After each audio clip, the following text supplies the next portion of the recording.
ધારાસભ્ય ચૈતર વસાવાના સમર્થનમાં નર્મદા જિલ્લાના ડેડિયાપાડા ખાતે ચૈતર વસાવાના ગઢમાં મહાસંમેલન આદિવાસી સમાજનું યોજાયું હતું, જેમાં વિસાવદરના ધારાસભ્ય ગોપાલ ઇટાલિયાએ ધારાસભ્ય ચૈતર વસાવાના સમર્થનમાં ધુઆંધાર ભાષણ કર્યું હતું।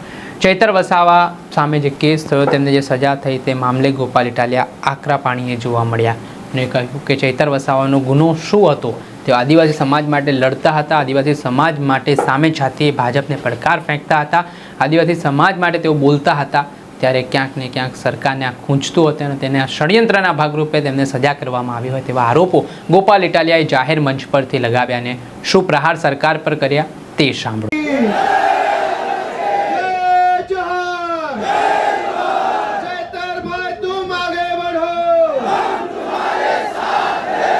આજે આપણા સૌના લોકપ્રિય, આપણા આદર્શ નેતા એવા ભાઈ શ્રી ચૈતરભાઈ વસાવાના સમર્થનમાં આયોજિત સામાજિક સભામાં ઉપસ્થિત મહારાષ્ટ્ર, રાજસ્થાન, ગુજરાત, અલગ અલગ બધા જિલ્લાઓમાંથી અને રાજ્યોમાંથી પધારેલા આદિવાસી સમાજના સૌ યુવાનો, વડીલો, આગેવાનોને મારા જય જોહાર, જય આદિવાસી। મંચ ઉપર ઉપસ્થિત ગુજરાતભરના આદિવાસી સમાજ માટે હંમેશા જેઓ લડે છે એવા ભાઈ શ્રી આનંદભાઈ પટેલ, હંમેશા જેમણે ચૈતરભાઈની સાથે ખભે ખભો મિલાવી અને ગુજરાતભરના મુદ્દા ઉઠાવ્યા છે એવા શ્રી ઈશુદાનભાઈ ગઢવી, ચૈતરભાઈની સાથે મળી અને આદિવાસી વિસ્તાર માટે, અમારી પાર્ટી માટે, ગુજરાત માટે હંમેશા જેમણે કામ કર્યું છે એવા ભાઈ શ્રી મનોજભાઈ સોરઠિયા, મહારાષ્ટ્ર અને રાજસ્થાનથી પધારેલા આદિવાસી સંગઠનોના સૌ આગેવાનશ્રીઓ, નિવૃત્ત આઈએએસ સાહેબશ્રી, બધાયનો પહેલા તો હું ખૂબ ખૂબ આભાર વ્યક્ત કરું છું કે આ મુશ્કેલ ઘડીમાં બધાય એક થઈને ભેગા મળીને ચૈતરભાઈની સાથે ઊભા છે। દોસ્તો, ચૈતરભાઈ વસાવાને સરકારે સ્થાપેલી, સરકારના પૈસાથી ચાલતી સરકારની અદાલતે 7 વર્ષની સજા આપી છે અને સરકારે સ્થાપેલી સરકારના નિયમથી ચાલતી અદાલતે જે સજાનો ચુકાદો સંભળાયો, એ સજા, એ ચુકાદો આ જનતાની અદાલતમાં લઈને અમે બધા આવ્યા છે કે તમને એ માન્ય છે કે નહીં। લોકતંત્રમાં સરકાર કે કાયદો કે વ્યવસ્થા, આ બધી જ વસ્તુ કરતા સર્વોપરી છે જનતાનો ઈરાદો, જનતાના આશીર્વાદ, જનતાની આશા શું છે। સરકારની પોલીસ સ્ટેશન, સરકારના સરકારી વકીલ, સરકારની ફોરેન્સિક લેબોરેટરીઓ, સરકારનો ફરિયાદી, સરકારની તપાસ, સરકારનો દલીલ, સરકારનું બધું જ, પણ જનતાની અદાલતમાં સરકારનું ના ચાલે। આ જનતાની અદાલત ભેગી થઈ છે, આદિવાસી સમાજની અદાલત છે। ચૈતરભાઈને સરકારની અદાલતે અને સરકારે ભેગા મળીને જે કાંઈ ન્યાય અન્યાય કર્યો, એનો સાચો ન્યાય આદિવાસી સમાજની અદાલતમાં થવાનો છે અને નિર્ણય આજે અહીંથી આપણે કરીને જવાનો। દોસ્તો, સરકાર એમ કહે છે કે ચૈતર વસાવાને 7 વર્ષની સજા, આ જનતાની અદાલતના કરોડો ન્યાયાધીશો તમે અહીંયા ઊભા છો, તમે કહો તમે શું સજા કરશો ભાજપને? જો ભાજપની સરકાર ચૈતર વસાવાને 7 વર્ષની સજા કરે તો આ આદિવાસી સમાજની અદાલતમાં ભાજપને 70 વર્ષની જેલની સજા આપણે કરવાની થાય। આવનારા 70 વર્ષ સુધી ભાજપનું બટન નહીં દબાવવાનું અને એને સજા આપવાનો નિર્ણય આજે આ જનતાની અદાલતમાં થવો જોઈએ। લોકશાહીમાં જનતાથી મોટું હોય કોણ? જનતાથી મોટું કોણ? જનતાથી મોટી પોલીસ નહીં, જનતાથી મોટું જંગલ ખાતું નહીં, જનતાથી મોટા મુખ્યમંત્રી પણ નહીં, સૌથી મોટી જનતા, અને જનતાએ નક્કી કર્યું કે અમારો નેતા ચૈતર વસાવા છે। દોસ્તો, એટલે આ સજા માત્ર ચૈતર વસાવાને નહીં, જનતાને છે આ સજા, કેમ કે જનતાએ નક્કી કર્યું ને અમારો નેતા ચૈતર વસાવા। તો કરોડો લોકોને જે ચૈતર વસાવા ઉપર વિશ્વાસ છે, કરોડો આદિવાસીઓને જે ચૈતર વસાવાની ઉપર આશા છે, એને જેલમાં પૂરવાનો અર્થ એ થયો કે કરોડો લોકોને ભાજપની સરકારે સજા આપી છે કે તમારી પાસેથી તમારો નેતા છીનવી લીધો, અરે ભાઈ સાહેબ, કેટલા વર્ષો પછી ભગવાનના આશીર્વાદથી, પ્રકૃતિના આશીર્વાદથી, વડીલોના આશીર્વાદથી હજારો વર્ષો પછી એક લડાયક ચૈતર વસાવા જેવો નેતા આપણા ગુજરાતના આદિવાસી સમાજનો મળ્યો. અનેક લોકો ધારાસભ્યો બન્યા, સાંસદો બન્યા આદિવાસી સમાજના મત આધારે, પણ આદિવાસી વિસ્તારોમાં ચાલતી નકલી સરકારી કચેરીઓ ઉપર પહેલી વખત બોલ્યું કોણ? ચૈતર વસાવા બોલ્યા. અનેક લોકો આદિવાસી સમાજના મતના આધારે સાંસદો, મંત્રીઓ બન્યા, પણ આદિવાસીઓની જમીન ઉપર વિવિધ કંપનીઓ લાવી આદિવાસીઓને ખદેડવાનું કામ કરતા હતા. એની વિરુદ્ધમાં પહેલો મજબૂત અવાજ ઉઠાવ્યો કોણે? ચૈતર વસાવા. કેવડિયામાં, તાપીમાં, છોટાઉદેપુરમાં, ડાંગ જિલ્લામાં ચારો તરફ કંપની, થર્મલ પ્રોજેક્ટ, ફલાણો પ્રોજેક્ટ, ઢેકણો પ્રોજેક્ટ. આ તમામ પ્રોજેક્ટના નામે આદિવાસીઓને ઘર વગરના, જમીન વગરના, શિક્ષણ વગરના, આરોગ્યની વ્યવસ્થા વગરના કરવાના ષડયંત્રને રોકવાનું કામ કર્યું કોણે? ચૈતર વસાવાએ કર્યું. અને સરકારના પેટમાં તેલ રેડાયું કે આ ચૈતર વસાવા આદિવાસીઓને કાં આટલો બધો જાગૃત કરે છે? કેમ આદિવાસી યુવાનોને જગાડે છે? કેમ સુતેલ 100 કરોડનો એ અત્યારે ધારાસભ્ય છે? ગુજરાતના તમામ ચોર, લુચ્ચા, લફંગા, લબાડ, તોડબાજ, બળાત્કારી, ભ્રષ્ટાચારી, હંતા ધંધા કરનારા બધા જ લોકો આલિશાન જિંદગી જીવે છે. અને એક મામૂલી ગુનાની અંદર ચૈતર વસાવાને 7 વર્ષની સજા. 7મા ધોરણમાં ભણવામાં આવતું કે દેવડી એ દંડાય છે, ચોર મુઠ્ઠી ઝારના, ને લાખ ખાંડી લૂંટનારા મહેફિલે મંડાય છે.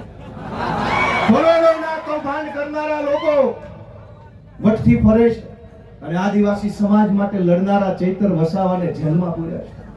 દોસ્તો, મારી તમને એટલી વિનંતી છે કે લડાઈ બહુ લાંબી છે.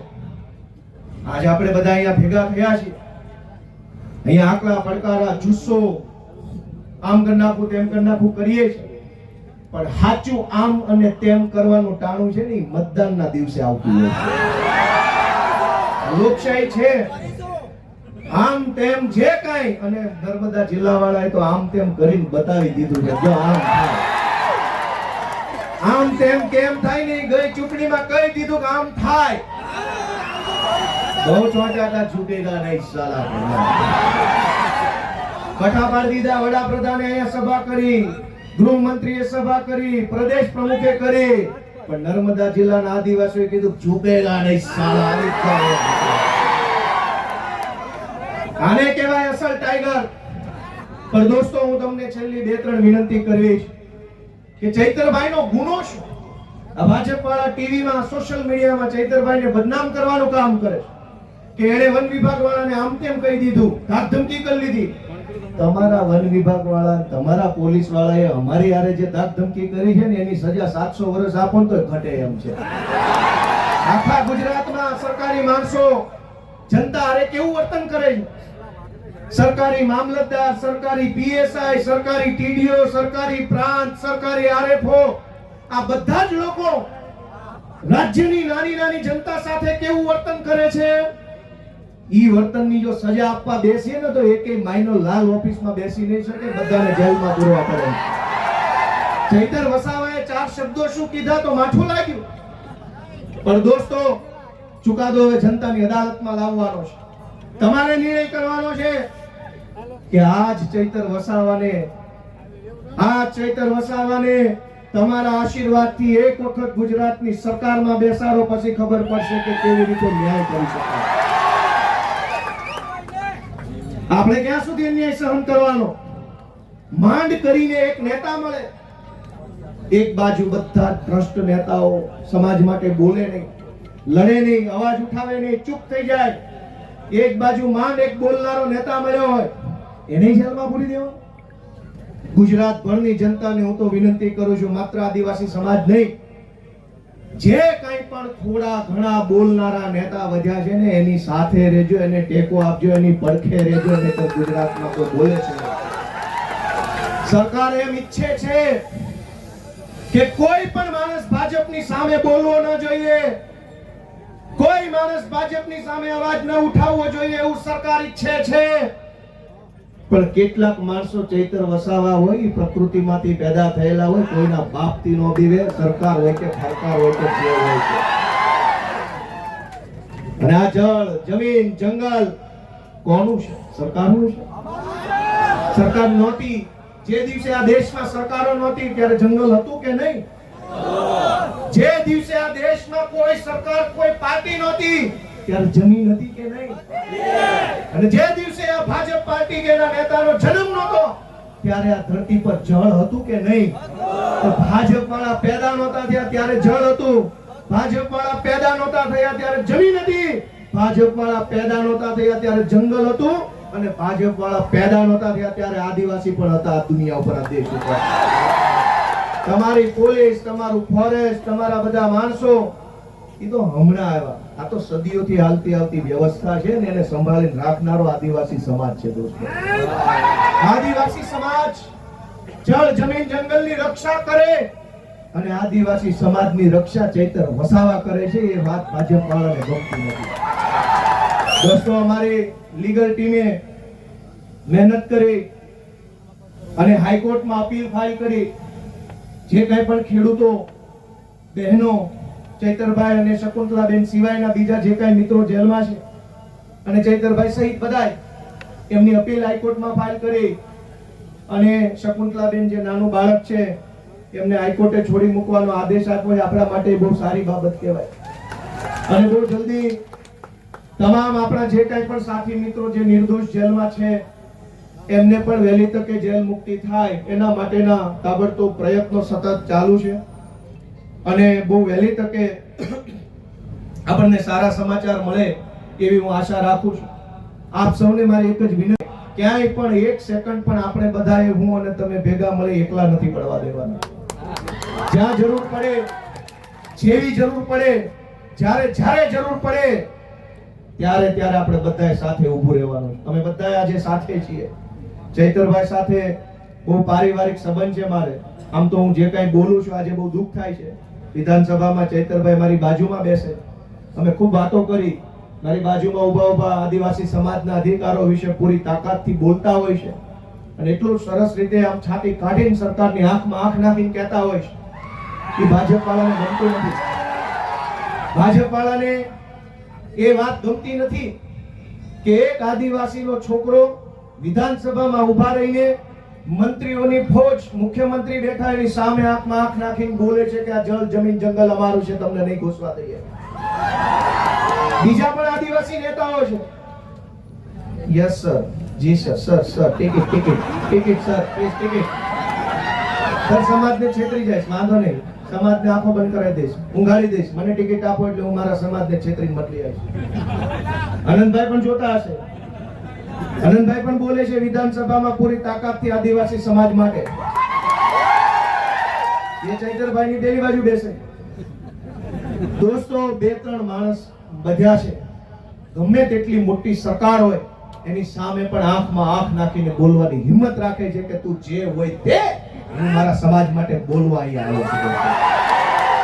તું જે હોય તે, સરકાર હોય તો ભલે, રાષ્ટ્રપતિ હોય તો ભલે, ને તું મોટી તોપ હોય તો ભલે.